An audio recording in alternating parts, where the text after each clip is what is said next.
اللهم صل على سيدنا محمد يا رب صل وسلم دائما أبدا على حبيبك. کہ اللہ تعالیٰ نے ہمیں جو دین دیا، جو مذہب دیا، اس کا خلاصہ ہے طہارت، صفائی. اپنے آپ کو پاک رکھنا، صاف رکھنا. اسلام کا اگر خلاصہ پیش کیا جائے، اس خلاصے کا مطلب ہے صفائی. اس میں کئی مثالیں دی تھی میں نے کہ لباس کی صفائی جس طرح سے اللہ نے حکم دیا، دنیا کے کسی مذہب میں صفائی کا یہ تصور نہیں ہے. پھر دانتوں کی صفائی ہے، پھر جسم کے اندر کی صفائی ہے، پھر عقیدے کی صفائی. انما المشرکون نجس، قرآن کہتا ہے کہ جو مشرک لوگ ہیں وہ بھی ناپاک ہیں. تو اس سے پتہ چلتا ہے کہ صرف آپ کا جسم، آپ کے کپڑے میلے نہیں ہوتے، آپ کے کانسیپٹ، آپ کے نظریات، آپ کی سوچ بھی میلی ہوتی ہے. ناپاک چیز کسے کہتے ہیں؟ جسے دیکھ کر گھن آئے انسان کو، بدبو محسوس ہو. شرک بھی ناپاک چیز ہے، اسے دیکھ کے بھی انسان کو گھن آتی ہے، اسمیل محسوس ہوتی ہے، بدبو محسوس ہوتی ہے. لیکن جیسے بھنگی کو گندگی میں بدبو محسوس نہیں ہوتی، ایسے ہی ماحول کی گندگی جب ہر طرف شرک پھیلا ہوا ہو تو یہاں بھی انسانی عقل کام کرنا چھوڑ دیتی ہے. آپ کے سونگھنے کے جو حواس ہیں وہ ڈیمیج ہو جاتے ہیں.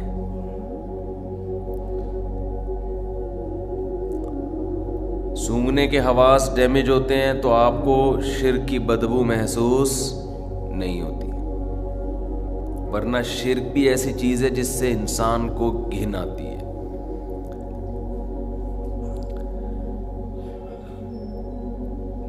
اسلام کا انسانیت پر ایک بہت بڑا احسان ہے کہ جب اسلام دنیا میں آیا تو انسان جس چیز کو دیکھتا کہ وہ اس کی خدمت کر رہی ہے، انسان اسے مقدس سمجھنے لگتا.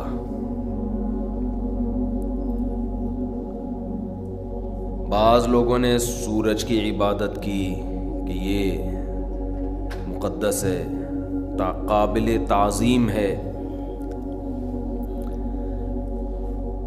بعض لوگوں نے دیکھا کہ کوئی مخلوق بہت ڈینجرس ہے، خطرناک ہے، انسانیت کے لیے بہت نقصان دہ ہے، تو انہوں نے اس کو مقدس قرار دے دیا. آپ کو سانپ کی، اژدہے کی عبادت کرنے والے لوگ بھی دنیا میں نظر آئیں گے. یہ مقدس چیز ہے. بعضوں نے دیکھا کہ کوئی مخلوق ایسی ہے جس کی شکل اور حرکتیں انسانوں سے ملتی ہیں، تو انہوں نے اس شکل اور اس حرکتوں کی بیس پر ان جانوروں کو مقدس سمجھنا شروع کر دیا. آپ کو دنیا میں بندروں کی پوجا پاٹ کرنے والے، ان کو مقدس جاننے والے بھی ملیں گے. دنیا میں بعض لوگوں نے دیکھا کہ بعض جانور ہماری بہت خدمت کر رہے ہیں، تو انہوں نے ان جانوروں کو مقدس قرار دے دیا. جیسے ہندوؤں میں گائے کو مقدس سمجھا جاتا ہے، اس کے گوبر کو، اس کے پیشاب کو مقدس سمجھا جاتا ہے. یہ قرآن کا انسانیت پر احسان، اسلام کا انسانیت پر احسان کہ اللہ نے ایک آیت میں ان تمام چیزوں کے تقدس کو ہمارے دلوں سے نکال دیا۔ وَسَخَّرَ لَكُم مَّا فِي السَّمَاوَاتِ وَمَا فِي الْأَرْضِ جَمِيعًا مِّنْهُ، فرمایا اس کائنات میں انسان کے سوا جو کچھ ہے وہ سارا انسان کی خدمت کے لیے ہے، انسان کے کام کے لیے ہے، آپ کے لیے مسخر ہے۔ تو اب آپ بتاؤ جو آپ کی خدمت میں لگا ہوا ہو وہ آپ کے لیے مقدس کیسے ہو سکتا ہے؟ اور تسخیر کے لفظ میں بہت بلاغت ہے۔ یہ نہیں کہا کہ یہ تمہاری خدمت میں لگا دیا ہے، مسخر تمہارے کنٹرول میں دے دیا ہے، جو چاہے کرو۔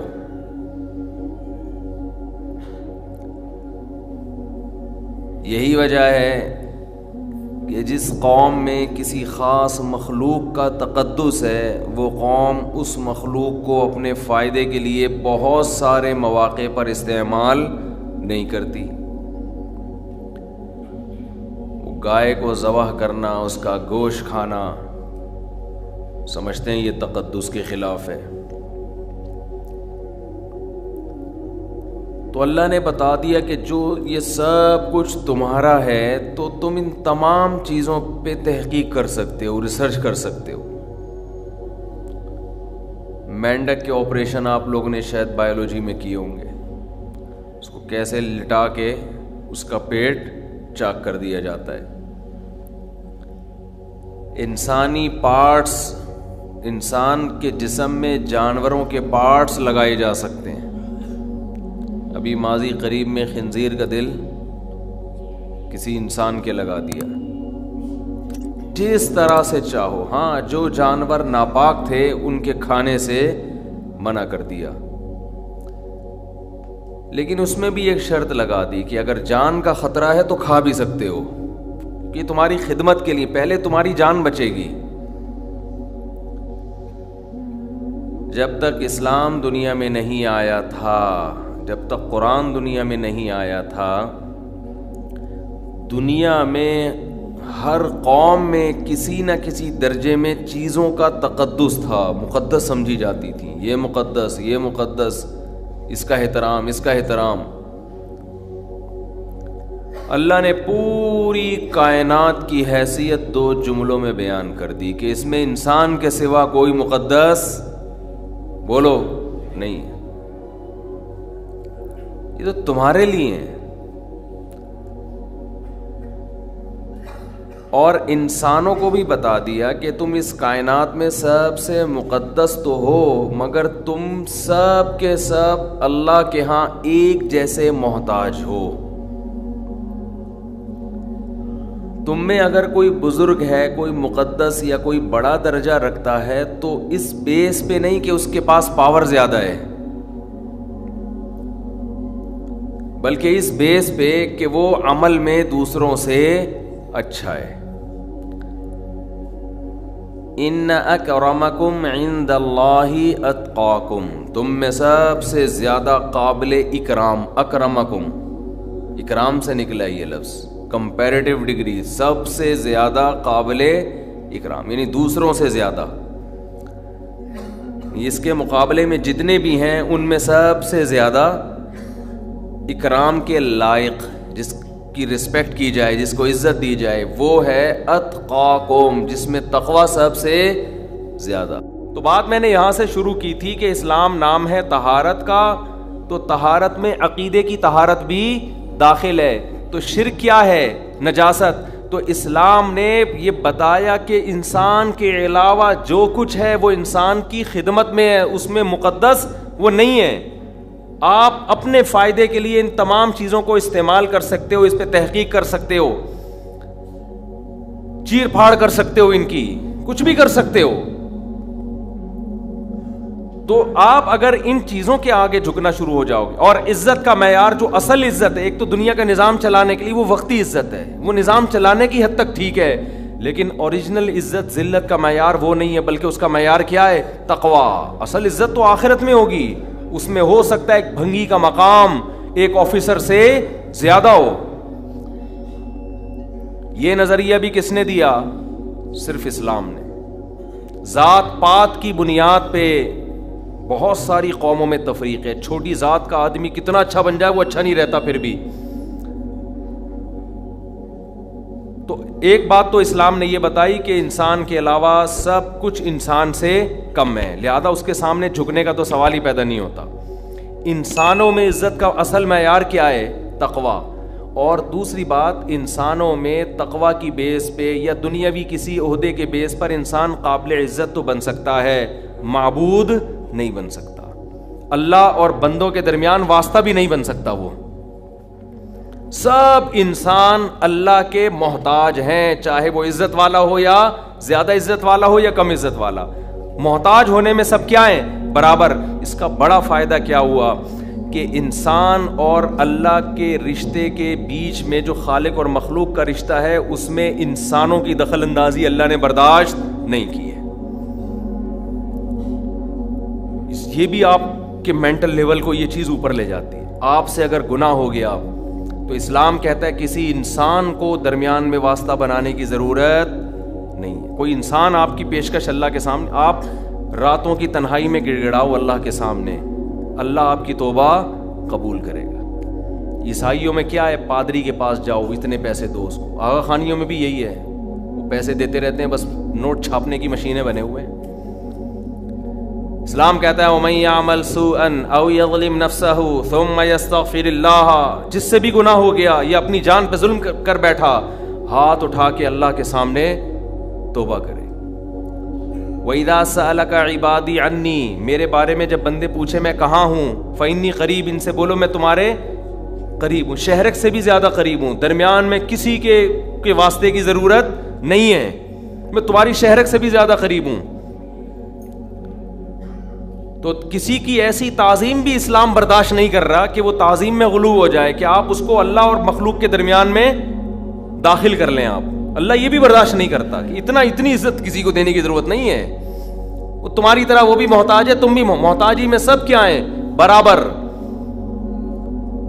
کتنا اچھا لگتا ہے, اللہ نے کتنا آسان بنا دیا دین کو. جب کوئی ضرورت ہو, کوئی غلطی ہو جائے, اللہ کے ساتھ دعا مانگو, اے اللہ تو اس گناہ پہ مجھے سزا بھی دے سکتا ہے اور معاف بھی تو ہی کر سکتا ہے. تو معاف کرنے کے لیے کسی کی پرمیشن کا محتاج نہیں ہے, سزا دینے کے لیے بھی کسی کی اجازت کا محتاج نہیں ہے. اسی صفت کا واسطہ دے کے انسان بھیک مانگتا ہے کہ اے اللہ تو اپنے فضل سے مجھے معاف کر دے. کسی کو بتانے کی بھی ضرورت نہیں ہے. یہ چیز, یہ خودداری جو اسلام نے آپ کے اندر پیدا کی ہے, یہ بھی اسلام کے علاوہ دنیا کے کسی مذہب میں نہیں ہے. سب برابر ہیں. عبداللہ بن مسعود رضی اللہ تعالیٰ عنہ کے پاس ایک شخص آیا زنا کر کے, کہنے لگا مجھ سے زنا ہو گیا, حج جاری کریں. نبی کے پاس آیا, آپ نے چہرہ موڑ لیا, پھیر لیا چہرہ. کیا مطلب؟ اشارہ تھا کہ اگر ہوا ہے تو اللہ کے ساتھ جا کے توبہ کرو, مجھے کیوں بتا رہے ہو. اس کو پسند نہیں کیا آپ صلی اللہ علیہ وسلم نے. آج پیر صاحب بہت سے علاقوں میں ایسے بنے ہوئے ہیں کہ یہ ہمیں بخشوائیں گے, ان کو بکرے دو, ان کو چڑھاوے دو, ان کو نذرانے دو, ان کو دمبے کھلاؤ, ان کے کندھوں پہ ہم پل صراط پہ پار ہو کے جائیں گے. یہ پیر خود نہیں بچے گا, تمہیں کہاں سے بچائے گا.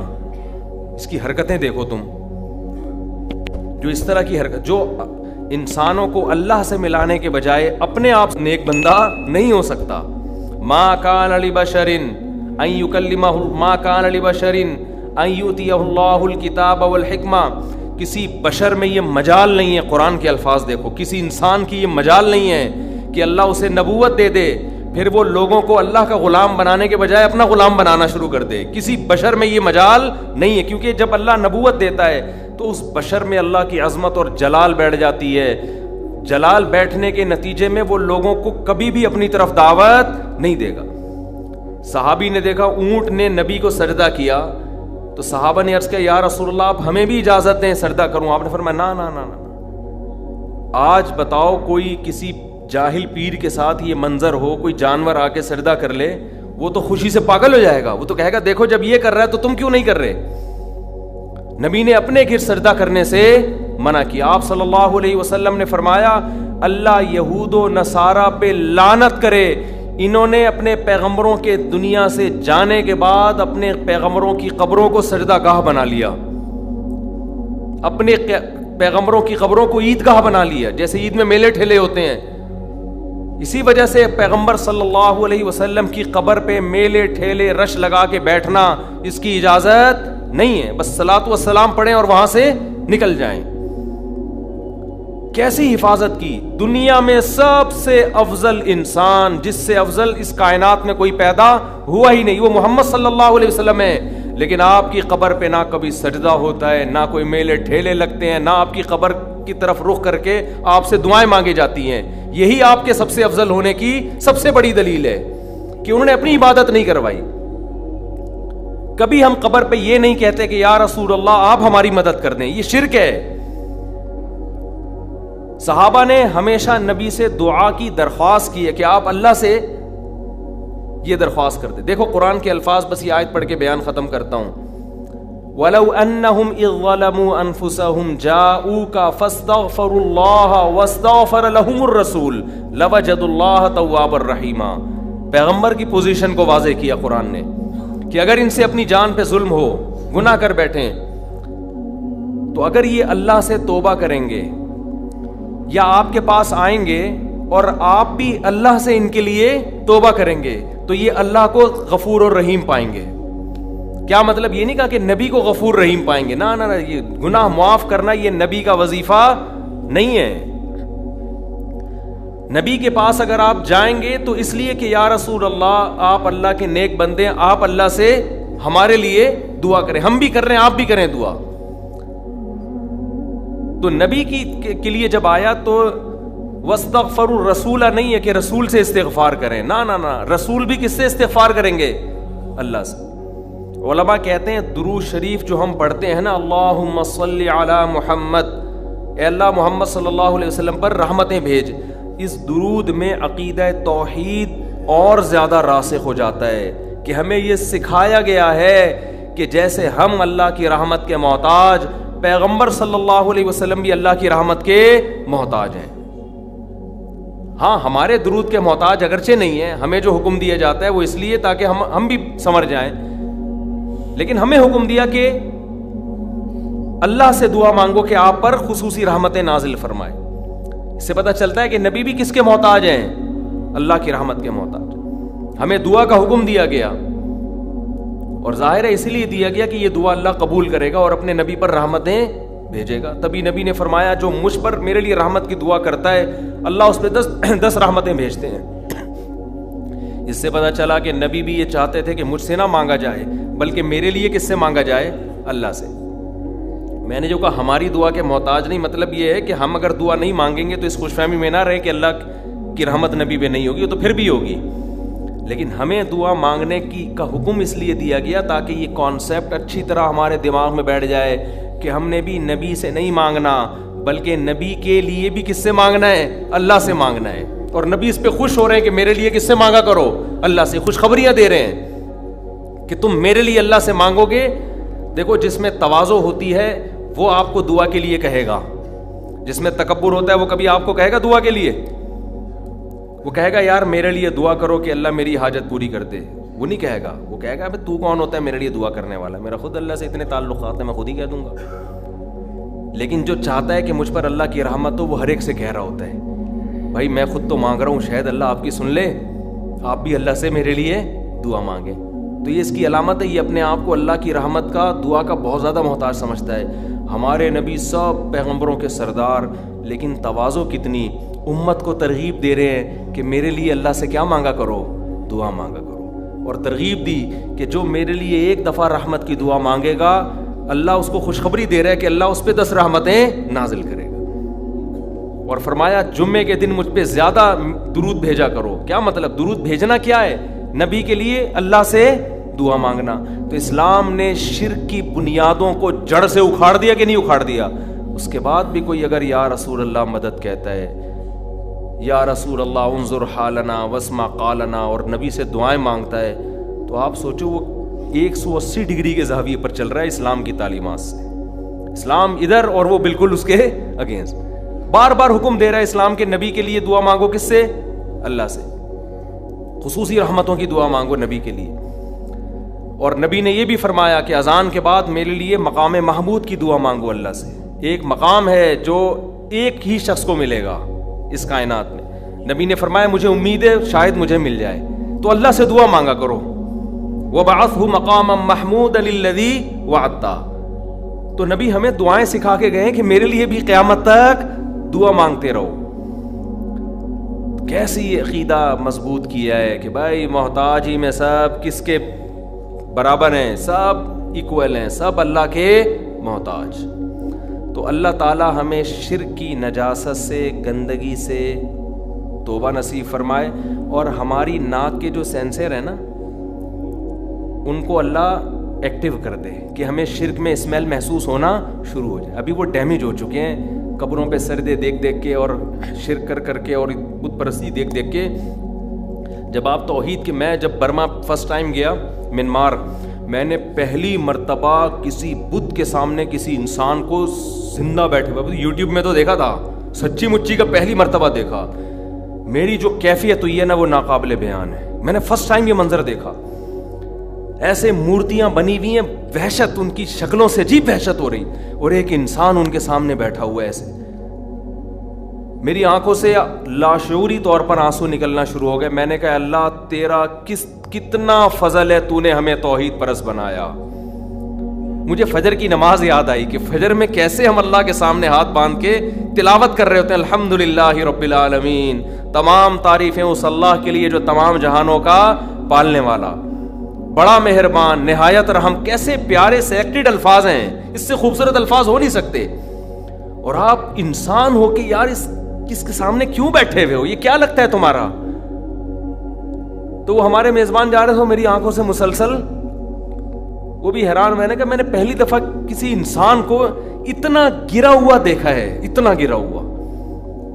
ویڈیو میں دیکھو الگ چیز ہوتی ہے، لیکن جب سچی مچی میں دیکھتا ہے نا یار اس کو ہو گیا، کتنی پستی ہے، کتنی پستی. آپ اس سے کروڑا گنا اچھے ہو، کس کے سامنے کیوں جھک رہے؟ کیا لگتا ہے تمہارا یہ ایسے بیٹھا ہوا ہے نا وہ بت، کیوں بیٹھے ہو بھائی اس کے سامنے؟ تو احساس شکر پیدا ہوا. پھر میرا پورا بیان ہی اسی موضوع پر ہوا کہ شکر کرو برما کے لوگوں، تمہیں اللہ نے مسلمان بنایا ہے. کتنا اچھا لگتا ہے خدا کے سامنے سجدہ کرنا، کتنا پیارا تصور ہوتا ہے نا اللہ کے سامنے جھک رہے ہیں. کسی پتھر کی بنی ہوئی چیز کے سامنے نہیں جھک رہے، نہ کسی قبر کے سامنے.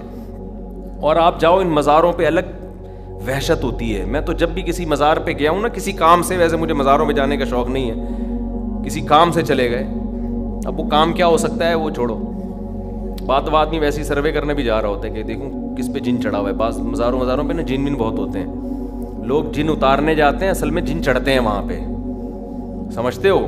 اور جن چڑھتا ہی اسی پہ جس پہ جن کو پتا ہوتا ہے مزار جائے گا تو میں تھوڑی دیر کے لیے اتر جاؤں گا تاکہ اس کا اس مزار سے عقیدہ اور زیادہ مضبوط ہو جائے.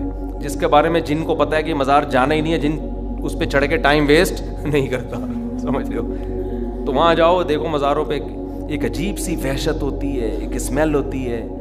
قبر جو سیدھی ہو، ایک پالش ہو، کچی ہو، اس میں ایک الگ روحانیت اور ایک الگ نورانیت ہوتی ہے اس میں. تو شرک میں اللہ نے ایک اسمیل رکھی ہے، بدبو رکھی ہے، وحشت رکھی ہے، بے سکونی رکھی ہے. لیکن جن کو یہ بے سکونی محسوس نہ ہو، بدبو محسوس نہ ہو، وہ اپنی ناک کا میرے بھائی علاج کروائیں. تھوڑے دن احقر کی خدمت میں بیٹھیں. بزرگوں، میں تو بزرگ نہیں ہوں، بزرگوں کی خدمت میں بیٹھیں، جا کے کچھ اللہ کی باتیں سنیں، اللہ کی کبریائی سنیں، تو ان کو شرک میں اسمیل محسوس ہونا شروع ہو جائے گی. اور ایک چھوٹے درجے کا شرک ہے یہ جو روحانی ٹوپی ڈرامے، جن کو ہم نے سمجھ لیا کہ یہ ہماری بگڑی بنا دیں گے. یہ بھی اسی طرح لچڑ ہے، ان کا باپ بھی تمہارا کچھ بھی نہیں کر سکتا. یہ نہ تمہارا جن اتار سکتے ہیں، نہ تمہاری چڑیل اتار سکتے ہیں، نہ تمہیں کل کی خبر دے سکتے ہیں، نہ تمہیں یہ بتا سکتے ہیں اس پہ کسی نے کیا کیا ہے، یہ کیوں بیمار ہے. ان کا باپ بھی نہیں. اس سے اچھا ڈاکٹر ہے، نفسیاتی ڈاکٹر کے پاس چلے جاؤ، پھر بھی اچھا ہے. تو تو یہ روحانی ٹوپی ڈراموں کا نا، چاہے کتنا بڑا بزرگ ہو، دیوبندی ہو، اہل حدیث ہو، بریلوی ہو، کچھ بھی ہو، وہ فراڈی پہلے ہوگا، یا فراڈی تو نہیں ہوگا، دماغی توازن خراب ہو چکا ہوگا. تو چھوڑ دو ان فضول پلیتے جلا رہے تعویذ گنڈے، ادھر دھاگے، کتنے قمیض اتارو، کیا کیا نکل رہا ہوتا ہے اندر سے یار. آپ نے دیکھا ہمارے کبھی کوئی دھاگا؟ اللہ کا فضل ہے، اللہ نظر بد سے بچائے. ہمارے 14 بچے پل پل کے بڑے ہو رہے ہیں ماشاءاللہ، کھا بھی رہے ہیں، پی بھی رہے ہیں، اسکول بھی جا رہے ہیں، مدرسے بھی جا رہے ہیں. آج تک کسی کے گلے میں کوئی دھاگا نہیں لٹکایا. بہت لوگوں نے کہا یہ بیماری ہو گئی، اس کو دھاگا. میں نے کہا دھاگے واگے ہمیں نہیں اچھے لگتے، جاؤ، ہمیں بھی اس میں شرک کی اسمیل آتی ہے. جائز ناجائز کی بحث میں پڑھتا ہی نہیں ہوں. یہ کام مزیدار نہیں ہے، کام مزیدار نہیں. اللہ سے دعا مانگو. ہمارے بچے بھی بیمار ہوئے، ہم نے دعا مانگی اللہ سے، اللہ ٹھیک ہو گئے.